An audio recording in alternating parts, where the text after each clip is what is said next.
السلام علیکم ورحمۃ اللہ وبرکاتہ۔ سامعین کرام، امید کرتا ہوں سب خیریت سے ہوں گے، خوشحال ہوں گے۔ سامعین کرام، غزوہ خیبر کے موقع پر ایک چرواہا حضور اقدس صلی اللہ علیہ وسلم کی خدمت میں آیا۔ وہ یہودیوں کی بکریاں چرایا کرتا تھا۔ اس چرواہے نے جب دیکھا کہ خیبر سے باہر مسلمانوں کا لشکر پڑاؤ ڈالے ہوئے ہے، اس کے دل میں خیال آیا کہ میں جا کر ان سے ملاقات کروں اور دیکھوں کہ یہ مسلمان کیا کہتے ہیں اور کیا کرتے ہیں۔ چنانچہ بکریاں چراتا ہوا مسلمانوں کے لشکر میں جا پہنچا اور ان سے پوچھا کہ تمہارے سردار کہاں ہیں؟ صحابہ کرام نے بتایا کہ ہمارے سردار حضور کریم صلی اللہ علیہ وسلم اس خیمے کے اندر ہیں۔ پہلے تو اس چرواہے کو ان کی باتوں پر یقین نہ آیا۔ اس نے سوچا کہ اتنے بڑے سردار ایک معمولی سی خیمے کے اندر کیسے بیٹھ سکتے ہیں۔ اس کے ذہن میں تھا کہ جب آپ اتنے بڑے بادشاہ ہیں تو بہت شان و شوکت اور ٹھاٹ کے ساتھ رہتے ہوں گے، لیکن وہاں تو کھجور کے پتوں کی چٹائی سے بنا ہوا خیمہ تھا۔ خیر، وہ اس خیمے کے اندر آپ سے ملاقات کے لیے داخل ہوا اور آپ سے ملاقات کی اور پوچھا کہ آپ کیا پیغام لے کر آئے ہیں اور کس بات کی دعوت دیتے ہیں۔ حضور اقدس صلی اللہ علیہ وآلہ وسلم نے اس کے سامنے اسلام اور ایمان کی دعوت رکھی اور اسلام کا پیغام دیا۔ اس نے پوچھا کہ اگر میں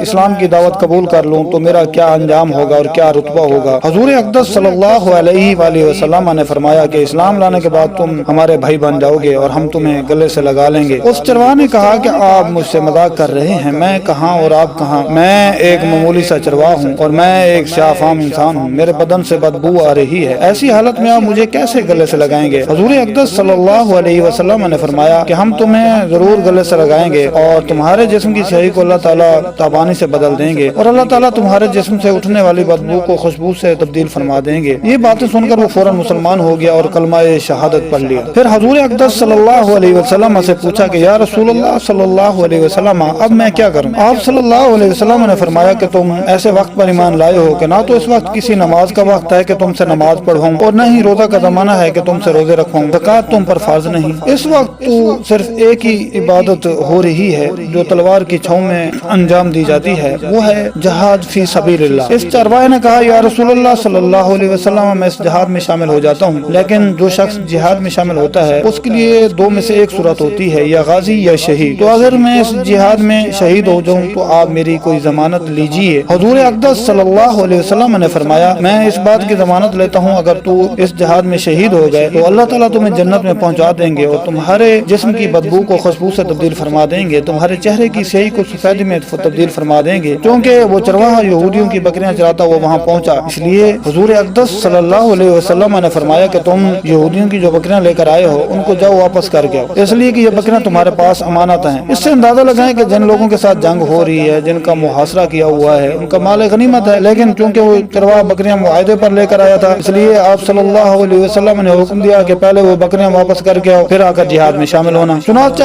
اس چرواہے نے جا کر بکریاں واپس کی اور واپس آ کر جہاد میں شامل ہوا اور شہید ہو گیا۔ جب جنگ ختم ہو گئی تو حضور کریم صلی اللہ علیہ وسلم کا لشکر جائزہ لینے لگے کہ ایک جگہ آپ نے دیکھا کہ صحابہ کرام کا مجمع اکٹھا ہے۔ جب آپ قریب پہنچے تو ان سے پوچھا کیا بات ہے؟ صحابہ کرام نے فرمایا جو لوگ جنگ میں شہید ہو گئے ان میں سے ایک آدمی ایسا بھی ہے جس کو ہم میں سے کوئی نہیں پہچانتا۔ آپ صلی اللہ علیہ وسلم نے فرمایا کہ مجھے دکھاؤ۔ جب آپ نے دیکھا تو فرمایا تم اس شخص کو نہیں پہچانتے مگر میں اس شخص کو پہچانتا ہوں، یہ وہ چرواہا ہے، یہ وہ عجیب و غریب بندہ ہے جس نے اللہ کی راہ میں ایک سجدہ بھی نہیں کیا، اور میں اس بات کی گواہی دیتا ہوں کہ اللہ تعالیٰ نے سیدھا اس کو جنت الفردوس میں پہنچا دیا ہے، اور میری آنکھیں دیکھ رہی ہیں کہ ملائکہ اس کو غسل دے رہے ہیں اور اس کی سیاہی سفیدی میں تبدیل ہو گئی ہے اور اس کی بدبو خوشبو سے تبدیل ہو گئی ہے۔ حاصل اندازہ کیجئے، دیکھیے، اگرچہ وہ کچھ عرصہ پہلے اگر فوت ہو جاتا تو سیدھا جہنم میں چلا جاتا، اب اس حالت میں موت آئی کہ ایمان لا چکا، سرکار دو عالم صلی اللہ علیہ وسلم کی غلامی میں آ چکا، تو اب اللہ تعالیٰ نے اتنا بڑا انقلاب پیدا فرمایا، اس لیے فرمایا کہ اعتبار خاتمے کا ہے، اس لیے بڑے بڑے بزرگ لرزتے رہے اور دعا کرتے ہیں کہ یا اللہ حسن خاتمہ عطا فرمائیے، ایمان پر خاتمہ عطا فرمائیے۔ کس بات پر انسان ناز کرے، فخر کرے اور اترائے، اس لیے کیا معلوم کل کیا ہونے والا ہے، اس لیے فرمایا کسی کو بھی حقیر مت سمجھو۔ انبیاء علیہ السلام کا شیوا یہ رہا کہ کبھی گالی کا جواب بھی گالی سے نہیں دیا، حالانکہ شریعت نے اس کی اجازت دی کہ جتنا ظلم تم پر کیا جائے تم بھی اتنا بدلہ لے سکتے ہو، لیکن انبیاء علیہ السلام نے کبھی گالی کا بدلہ گالی سے نہیں دیا۔ قوم کی طرف سے نبی کو کہا جا رہا ہے، کہا جاتا رہا تم بے وقوف ہو، معاذ اللہ تم حماقت میں مبتلا ہو، ہمارا خیال یہ ہے کہ تم جھوٹے ہو، ہم جیسا کوئی ہوتا تو جواب میں کہتا تم احمق، تمہارا باپ احمق، لیکن نبی کریم صلی اللہ علیہ وسلم کا جواب یہ تھا کہ اے میری قوم میں بے وقوف نہیں بلکہ میں پروردگار کی طرف سے رسول بنا کر بھیجا گیا ہوں۔ اللہ تعالیٰ ہمیں سمجھ عطا فرمائے، آمین یا رب العالمین۔ دوستوں میں آپ سے اجازت چاہوں گا، میرا چینل لازمی سبسکرائب کریں اور ساتھ ہی بیل آئیکن کا بٹن دبا دیں تاکہ آنے والی ہر نئی ویڈیو آپ کی خدمت میں پہنچتی رہے۔ اپنی دعاؤں میں یاد رکھیے گا، والسلام۔